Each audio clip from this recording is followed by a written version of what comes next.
안녕하세요. 한국 텍트로닉스 기술지원팀의 김건아입니다. 오늘은 저희 오실로스코프에 대해서 알아보는 시간이 되겠습니다. 지금 보시는 DPO 2000 시리즈에 대한 자세한 강좌가 될 거고요. 이 스코프는 여러분들이 많이 사용하시는 회로 또는 소자의 전기적 신호를 사람이 볼 수 있도록 눈으로 표시해주는 장치라고 할 수 있습니다. 먼저 외관상으로 보시게 되면 우측에 디스플레이 패널이 있으시고요. 이 패널을 통해서 파형을 직접 볼 수가 있으십니다. 하단부와 좌측부에 보시게 되면 많은 키와 납들이 존재를 하고 있고요. 이 부분을 통해서 사용자가 좀 더 편리하게 측정을 할 수 있고 많은 기능들을 구현을 해 놓았습니다. 일단 아래쪽에 있는 유틸리티 버튼을 보도록 하겠습니다. 자세히 보시면 세이브 버튼과 메뉴 버튼, 그리고 유틸리티 버튼과 디폴트 셋업 버튼이 있으시고요. 저 버튼들을 통해 사용자들이 좀 더 편하게 사용을 할 수 있습니다.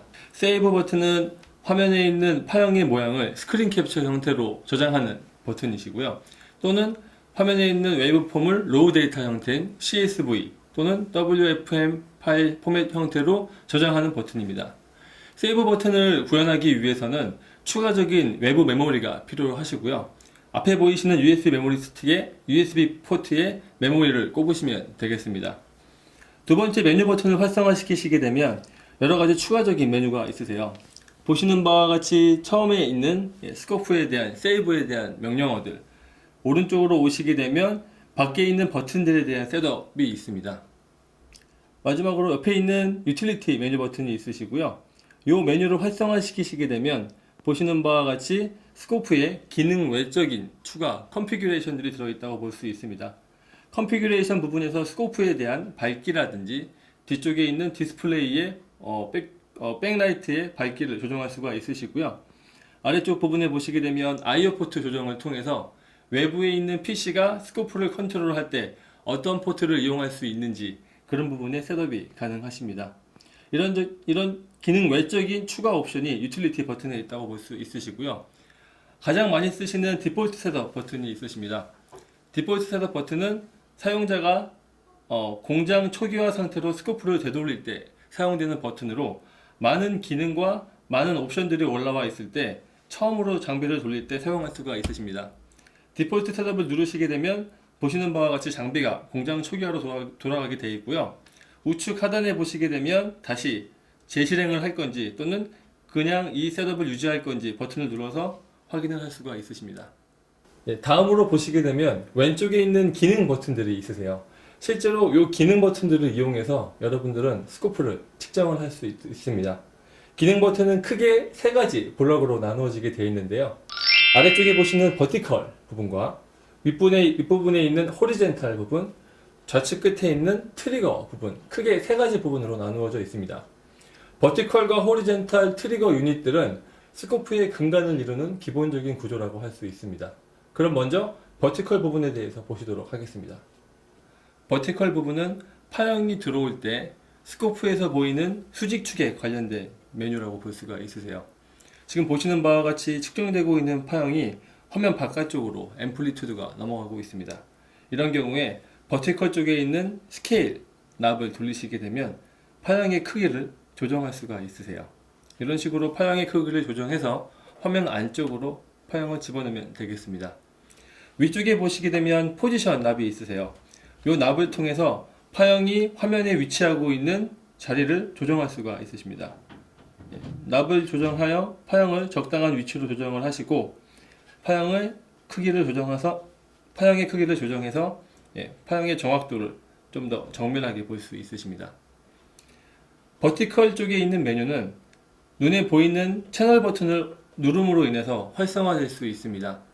버티컬 쪽은 궁극적으로 보이시는 바와 같이 프로브가 꼽히는 부분부터 스코프의 애퀴지션 보드라고 하는 하단부에 있는 보드 전체에 대한 메뉴가 모여있는 부분이라고 할 수 있습니다. 그렇기 때문에 버티컬 부분에서 조정할 수 있는 부분은 프로브 관련 또는 화면에서 보이는 수직축 관련 메뉴가 모여있다 라고 할 수 있습니다. 첫 번째 메뉴를 보시게 되면 커플링 메뉴가 있으십니다. 커플링 메뉴는 크게 DC, AC, 그라운드 모드가 있으시고요.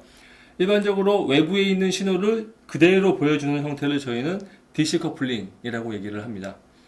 그 다음으로 AC 커플링은 DC 성분을 제거한 채 순수 AC 성분만 볼 수 있는 상태라고 볼 수 있으십니다. 마지막에 있는 그라운드 모드 같은 경우에는 파형 전체를 단순히 그라운드로 쇼트시켜 채널을 사용하지 않겠다라는 뜻입니다. 두 번째 있는 메뉴를 통해서 인버터 메뉴가 있으신데 이 메뉴로 파형을 반전시킬 수가 있으세요. 세 번째 있는 메뉴를 보시게 되면 이제 밴드위스 리밋이 있으십니다. 버티컬 쪽에 있는 애퀴지션이라고 하는 보드에 보시게 되면 애퀴지션 보드로 인해서 스코프의 가장 기본적인 성능인 밴드위스가 결정이 됩니다. 그렇기 때문에 애퀴지션의 특성에 따라서 스코프의 버티컬 메뉴는 밴드위스를 결정 지을 수가 있습니다. 세 번째와 네 번째 같은 경우에는 이제 프로브나 눈에 보이는 디스플레이 장치입니다. 네 번째 메뉴를 보시게 되면 그 채널에 대한 라벨링을 할 수가 있으시고요. 마지막에 있는 다섯 번째 같은 경우에는 이 프로브 자체의 특성이 표시가 되고 있다고 볼 수 있으십니다.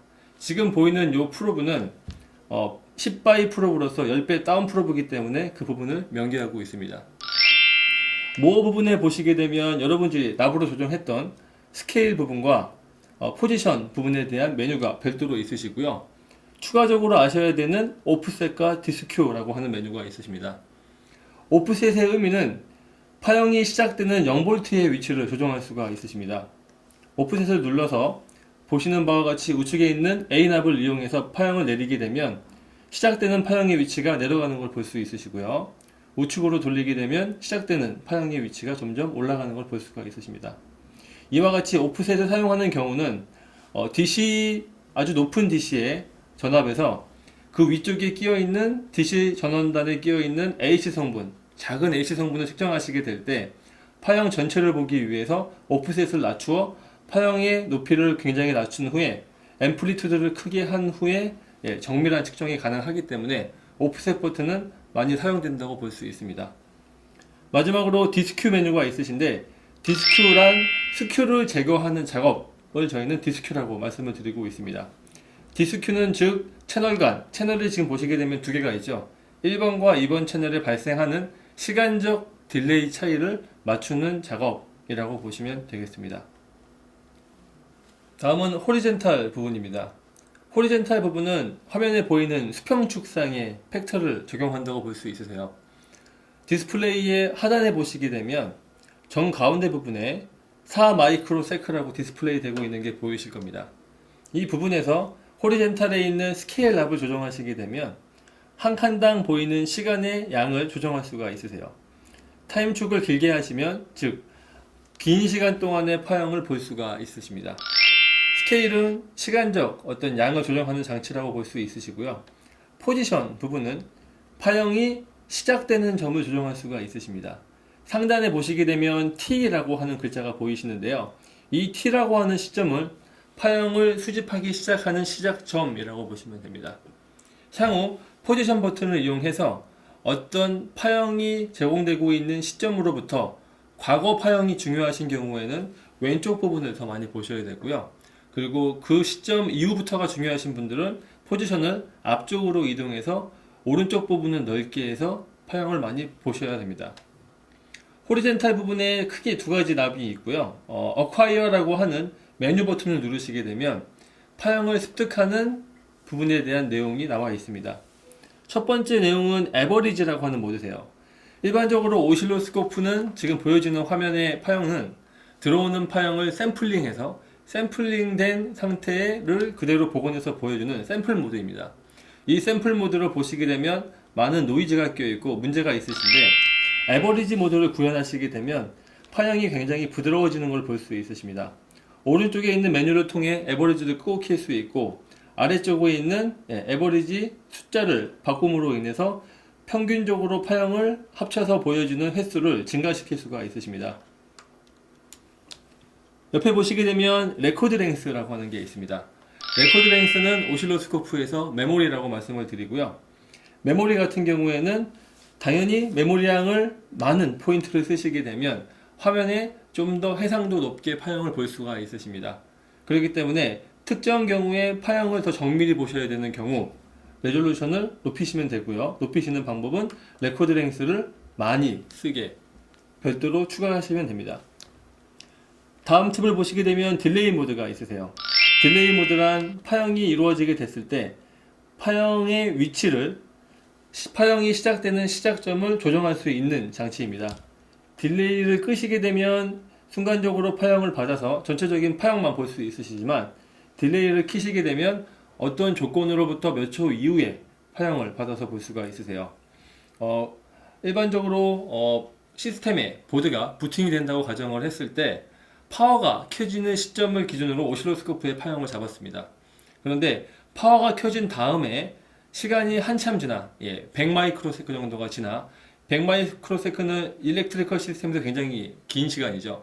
100 마이크로세컨 이후에 10피코 정도의 시퀀스를 재야 될 때 굉장히 작은 부분을 재야 되기 때문에 오실로스코프는 그 전체 파형을 잴 수가 없으세요.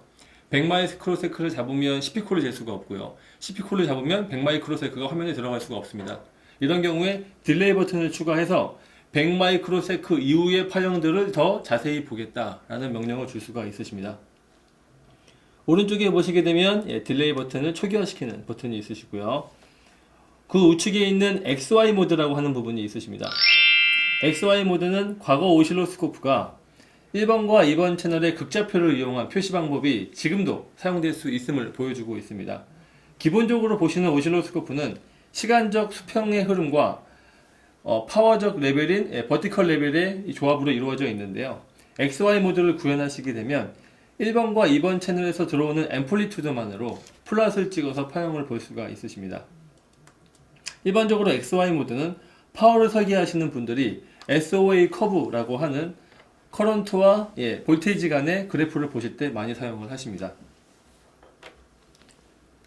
그 다음으로 웨이브폼 디스플레이 모드가 있으세요. 웨이브폼 디스플레이 모드를 통해서 화면에 있는 파형의 누적 정도를 조정할 수가 있으십니다. 이때 퍼시스턴스 타임을 무한대로 조정하시게 되면 파형을 계속 누적해서 쌓아서 파형의 변화를 시간적 흐름에 따라 볼 수가 있으십니다. 마지막으로 애퀴지션 디테일인데요. 이 부분을 보시게 되면 지금 스코프가 동작을 어떻게 하고 있는지 상태를 보여주고 있습니다.